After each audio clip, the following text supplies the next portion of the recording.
have returned home from the wonder of the seas on my free casino cruise. So let's talk today about how much it actually cost me, dollar bills out of my pocket. So let's go over what I paid for the cruise, what I paid for all the extras prior to the cruise, onboard, transportation, uh, airfare. Almost forgot airfare. I didn't have any hotel, but then let's also talk about any other personal expenses that I incur because I have cats that need pet sitting. So let's get into all of the numbers. Now, I did end up booking the Wonder of the Seas from a casino offer that I received after gambling $400 on the Icon of the Seas in February. And from that offer, I have booked 3 cruises. Since I've gotten to the point where I'm not going to be able to book any additional cruises off that $400, I'm going to count 1/3 of that cost towards this cruise. But what I'm not going to count is the $300 that I spent on board gambling on the Wonder of the Seas to earn more points to book cruises in the future. And at this point, I'd like to remind you, if you want to continue to see videos like this in your recommended feed, just make sure you subscribe to my channel and hit that thumbs up button if you'd like to let YouTube know that you like this video. And turn your notifications on if you'd like to be notified every time I release a new video. I still have several videos coming up on the Wonder of the Seas. I want to talk about cheap restaurant versus medium cost versus expensive restaurant. Also want to talk about the Wonder of the Seas versus the Icon class ships and what did I like and what didn't I like. What are the comparisons? And I may actually do that in a live stream, so be on the lookout for that. Let's get right into those numbers. So let's start off with the casino money. I spent $400. I booked 3 cruises, so I'm going to allocate $133 to this cruise. Now, I did spend cruise fare and taxes and fees of $353. Now, $214 was cruise fare for a second person that was not on the cruise, because when you book a cruise fare plus a discounted person, if you don't bring that second person on the cruise, you have to pay their fare, but not their taxes and fees.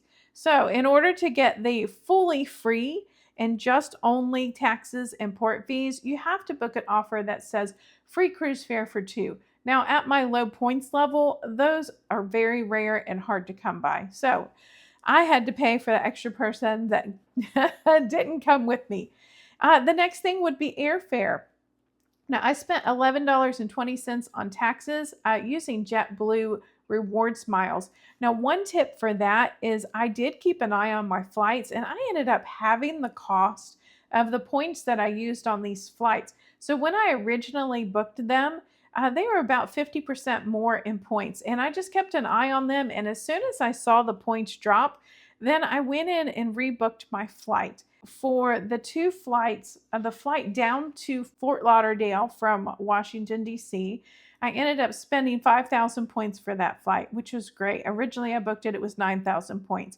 And then the return flight home from West Palm Beach was 8,000 points. When I originally booked it, it was 12,000. So I saved myself a good amount of points by just keeping an eye on the airfare. Now, I did spend in advance internet, and I did spend a food package to buy 2 specialty restaurants, Chops Grill and 150 Central Park, because I wanted to make sure that I could review those for everybody and give you my opinion of the regular food versus the specialty restaurants. So I spent $175 doing that.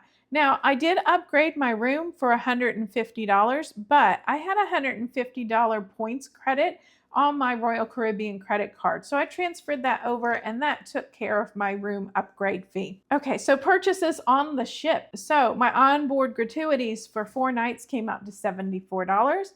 Extra internet, because I needed to be able to be on the internet while uploading videos, was $39.58. And then extra gratuities for Chops Grill, for 150 Central Park, Playmakers, and Johnny Rockets, because I do like to leave an additional tip, even though one's already included. That came to $15.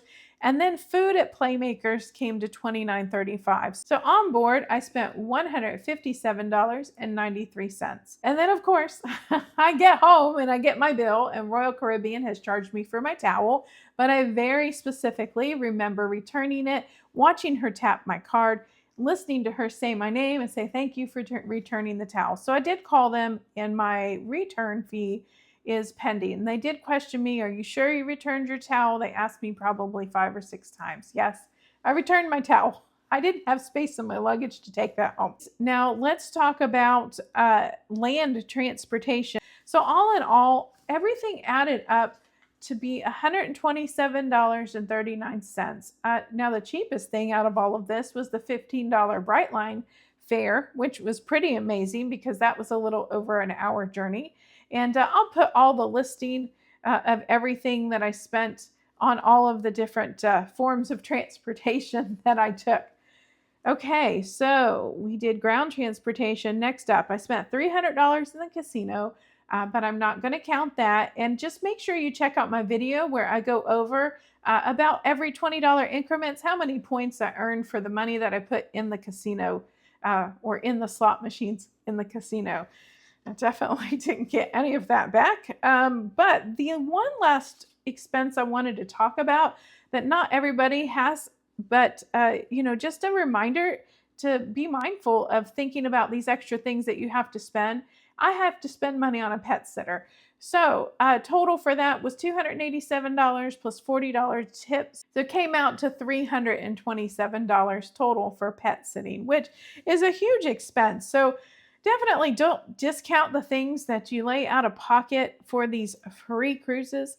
Because at the end of the day, it all adds up. So all in all, out of pocket, not including the $300 that I gambled on the cruise, it came out to $1,285.02, which is still a decent amount of money. But if I would have paid full fare for the Wonder of the Seas, the fare alone and the port fees and taxes would have been $1,439.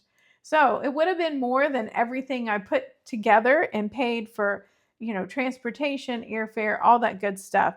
So the difference, the savings on this cruise alone was $1,085.97. And if adding everything together, that would have come out to $2,370.99. So I think I'll take my $1,285.02 spending any day of the week. But I just wanted to put this together so you could get a real and honest look at what someone spent on a free cruise earned through casino offers. If you have any questions about anything I've covered in this video or about the Club Royale Casino program, just make sure you leave me a comment below. And as always, if you seek Amy, find her on a cruise. Happy cruising!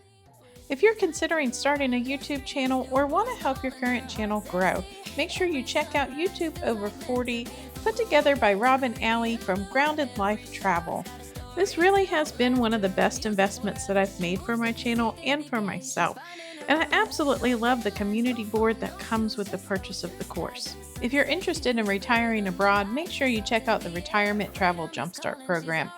And they also have a bundle if you want to do both. I love being a part of the Grounded Life Travel community, and I'm so glad I took this course. So check it out today. Living her best life, what's the next move? If you seek Amy, find her on a cruise.